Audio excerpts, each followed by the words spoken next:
Esto también se puede dar, pero se podría reflejar de otra manera, ¿no? Al mediodía, viendo esto, no deja ni más ni menos que ser un golpe bajo. Así es. Vamos a charlar de algo que esperemos que sean buenas noticias. Estamos en comunicación con Alejandro Otero, economista. ¿Cómo estás, Alejandro? ¿Qué tal? ¿Cómo andan? Buenas tardes para todos, para todas. Un gusto charlar con vos y bueno, queríamos hablar de algunos de los temas que mueven a la economía argentina. Uno positivo, que es un nuevo aumento en la base para pagar el impuesto a las ganancias. Sí, una medida muy positiva, una medida esperada, porque te acordás que este año se hizo una actualización del mínimo imponible, es decir, del piso a partir del cual los trabajadores registrados, los trabajadores en blanco, comienzan a pagar el impuesto a las ganancias. Ese piso se había situado en 150, para decirlo rápido, los que ganaban hasta 150 no pagaban un solo peso de impuesto a las ganancias, y los que ganaban más de 150 comenzaban a pagar según correspondiera la alícuota en cada caso. Esa fue una noticia muy celebrada, porque el gobierno terminó cumpliendo algo que en su momento había prometido Macri y nunca cumplió en sus 4 años de gobierno, que era dejar afuera a los trabajadores del impuesto a las ganancias. El gobierno solo dejó adentro con esta medida, y esa era la intención política, al 10% de los trabajadores registrados. Es decir, que el 90% de los trabajadores en blanco no están alcanzados por el impuesto a las ganancias. Ahora, ¿qué pasó? Mientras todo eso tramitaba y se puso en vigencia este nuevo mínimo de 150.000 pesos, se reabrieron muchas paritarias, producto que la inflación estuvo por encima de las expectativas y de alguna manera desactualizó las negociaciones previas.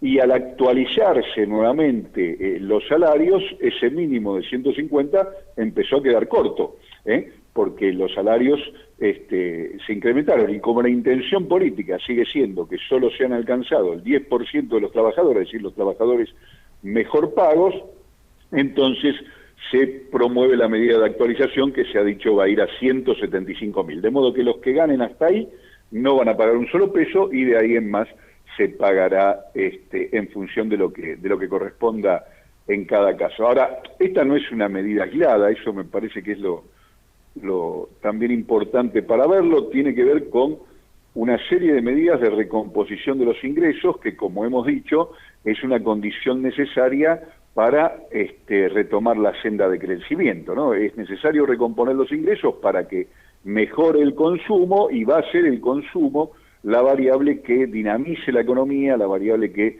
estimule un mayor nivel de actividad y un mayor volumen de negocios, que a su vez haga atractiva la cosa para que la inversión multiplique los esfuerzos. Y en eso entonces el gobierno está dando una serie de señales a partir de medidas como esta, a partir de la recomposición de jubilados y otras asignaciones, como la asignación universal por embarazo, o la asignación universal por hijo, como los créditos a tasa cero. Se está hablando también de recomponer o retomar o rehabilitar algún IFE,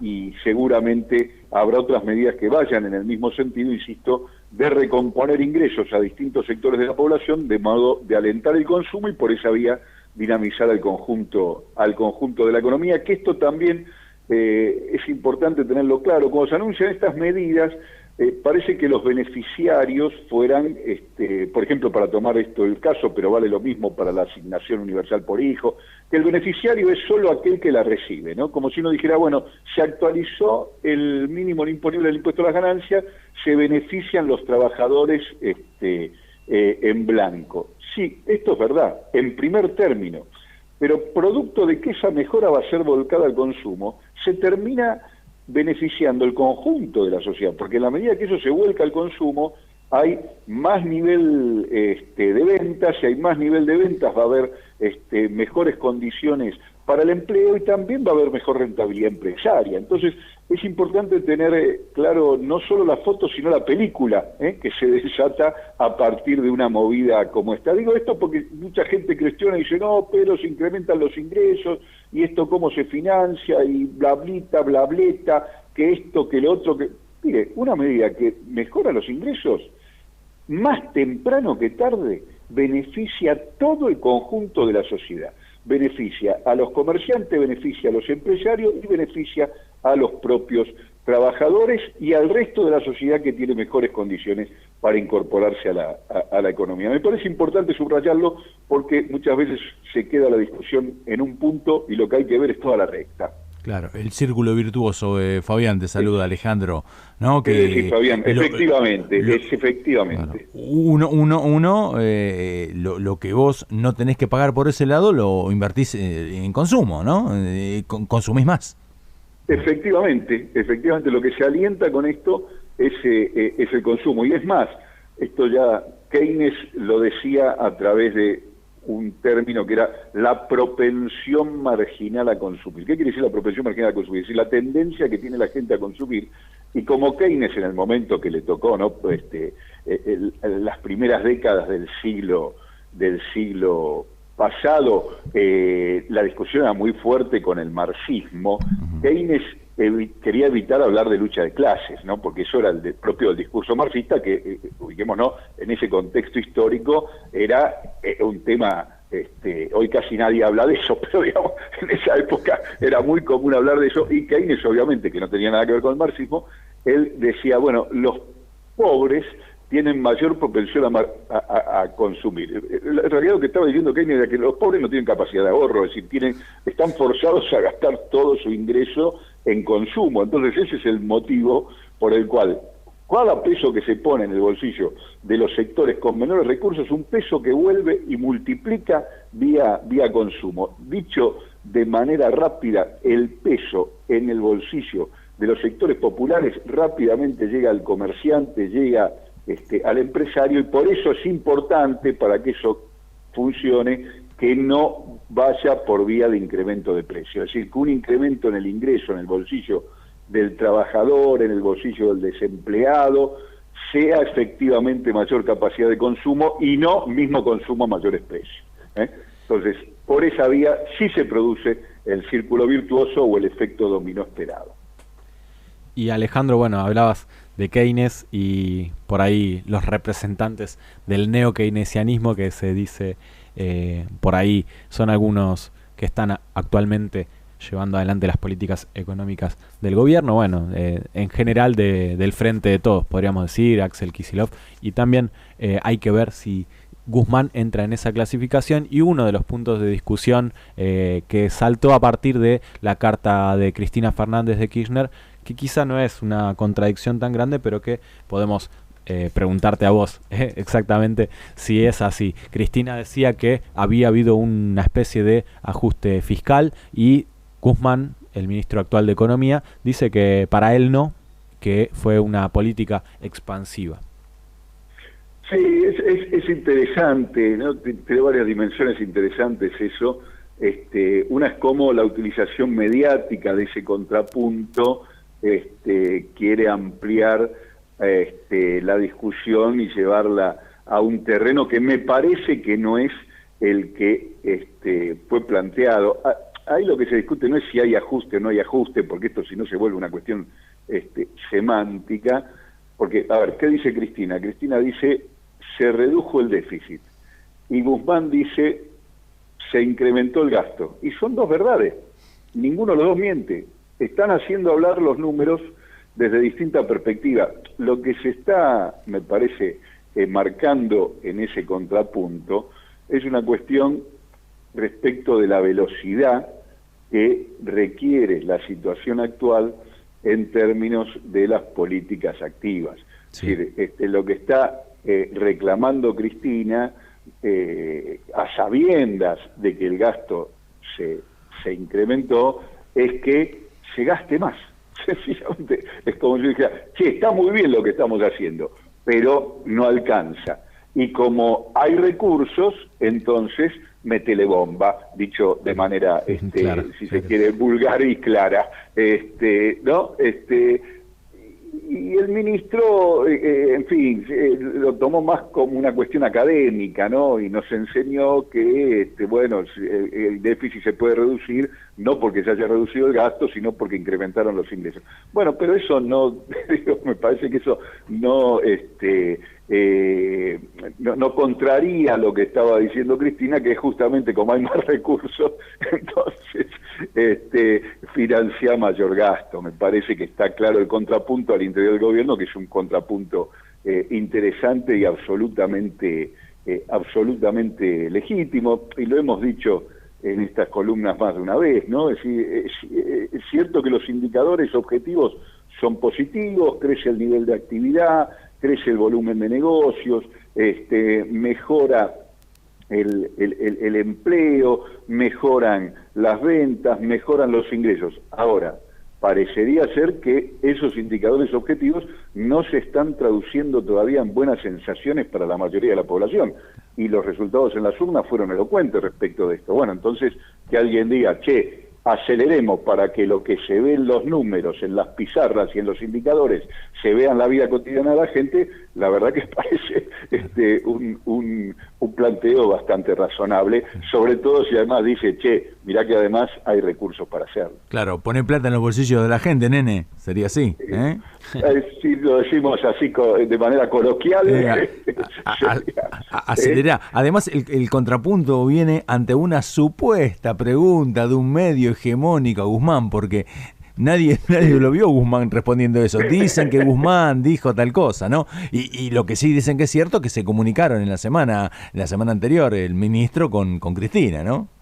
Sí, tal cual lo que decíamos, el uso interesado por parte de los grandes medios de esto. Ahora, bueno, en definitiva, vamos a lo concreto. La primera pregunta, aquello que mencionábamos en primer término, esto de incrementar el mínimo no imponible impuesto a las ganancias, es una medida que va justamente en esos términos. Como dijiste bien recién, pone plata en el bolsillo de la gente.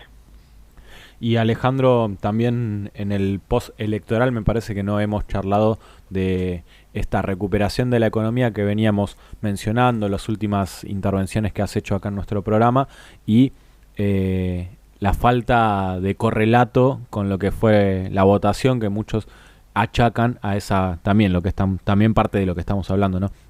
La falta de... Lo dijimos, la columna, a ver, se iba a ver en la elección hasta qué punto esos indicadores se estaban traduciendo en buenas sensaciones. Claro, efectivamente no está llegando. Y hay explicaciones también para esto. A la salida de cualquier crisis, por ejemplo, tomemos un indicador muy positivo, que es la mejora en el nivel de la capacidad instalada, ¿no? En la crisis, los empresarios o bajan la cortina o van reduciendo, ¿no? Disminuyen una línea de producción, disminuyen horas de trabajo. Una vez que viene la recuperación, bueno, se produce el proceso inverso, levantan la cortina, vuelven a incorporar líneas que estaban de incontinuada, incrementan las horas de trabajo. Ahora, en el primer momento no toman más trabajadores, porque van orejeando si esa recuperación se va a sostener en el tiempo. Lo primero que hacen es, en todo caso, si hay que aumentar las horas de trabajo, es dar más horas extras, y no contratar nuevos trabajadores. Entonces, eso que en el índice se traduce, creció el nivel de actividad, bueno, para muchos no significa nada, porque nadie consiguió trabajo. Los que están teniendo mayores ingresos son los que ya tenían ingresos porque estaban trabajando y ahora tienen más horas extras. ¿Se entiende? Digo, con el ejemplo, ¿por qué hay un retraso siempre en las crisis para que lo que muestran los indicadores se traduzca a un cambio concreto en la vida de la gente? Y como esto es sabido, es por eso que la velocidad es importante, porque esa brecha que hay entre los indicadores objetivos y la percepción y la subjetividad de la gente hay que cerrarla lo más rápido posible si es que uno quiere triunfar en las urnas, ¿verdad? Sí, la última cortita era justamente esa. Si crees que en estos próximos mes y medio se va a empezar a notar ese cambio, y si eso puede, bueno, eso va más a lo electoral, pero si se puede empezar a notar este cambio en la población de a pie. Mirá, va a depender exclusivamente de lo que el gobierno haga. Si el gobierno da señales claras y contundentes de que va en ese sentido, que en definitiva es lo que votó la gente, entonces yo creo que eso se va a traducir en las urnas con bastante claridad. Depende, y esa es la buena noticia, de lo que el gobierno haga. Como decía el famoso episodio con el oráculo, ¿no? La respuesta está en tus manos, le diría yo al gobierno. Claro, después hay que ver por qué la gente está, como es cierto, y puede ser, más allá de todos los problemas que puede haber y todos los errores, tan enojada con este gobierno y el gobierno anterior, con todo lo que hizo, con cómo nos endeudó, con todo la guita que se llevó, con el aumento de las tarifas, con todo como nos dejó. La gente lo sigue votando, ¿no? Después, bueno, habrá un análisis mayor al económico y al que podamos hacer nosotros. No, sin duda. A ver, esto, digo, yo me estoy refiriendo desde lo económico, que es una parte importante de la explicación de lo que pasó, pero no es toda la explicación de lo que pasó. Claro. Acá también hay un dato que creo que hay que considerar, y esto es una noticia que recorre el mundo. Los oficialismos en el contexto de pandemia han perdido las elecciones, de cualquier color y signo, y hayan manejado la pandemia como la hayan manejado. Si hemos vivido una situación que en términos políticos también ha dado un resultado muy contundente de malestar que castiga a los oficialismos, y eso es independiente de si la economía mejora más rápido o más lento. Entonces parece que ahí sí, la necesidad de hacer un análisis más profundo. Yo estaba subrayando, digamos así, o enfocando la dimensión económica de esta cuestión, porque yo de ninguna manera creo que esto esté evidenciando un olvido de parte de la mayoría del pueblo argentino de lo que pasó antes. Para mí, de ninguna manera estamos en esa situación. Yo creo que la mayoría del pueblo argentino sabe perfectamente que lo que sucedió con el gobierno anterior en términos de deterioro de la calidad de vida de la mayoría, de recesión y parálisis económica y de brutal endeudamiento, no ha pasado al olvido de ningún modo. Ahora, esa memoria no impide que también el malestar por la velocidad de la mejoría o de la salida de esa situación también se exprese en las urnas, ¿no? Perfectamente pueden suceder las dos cosas. Alejandro, clarísimo como siempre. A ustedes, buenas tardes, hasta la próxima. Hasta la próxima. Alejandro Otero, economista, y con este lujo que tenemos también, ahí decía Claudia y Daniel Rotele, justamente otros de los puntos altos. Obviamente estamos orgullosos de todo el programa, pero son de las que más gustan también por la forma de comunicar, por lo sencillo en que explican temas complejos. Así se explica la economía, ¿no? Traída al diario, traída a cómo se maneja y con los avatares lógicos que tenemos, ¿no? Que tiene toda la gente. Así es. Iba a pasarle al ruso, pero vamos a escucharlo acá directamente el celular, que Ricardo Canese se pudo comunicar con nosotros a través de un mensaje, aunque sea grabado, y vamos a pasar lo que es cortito, también para darle una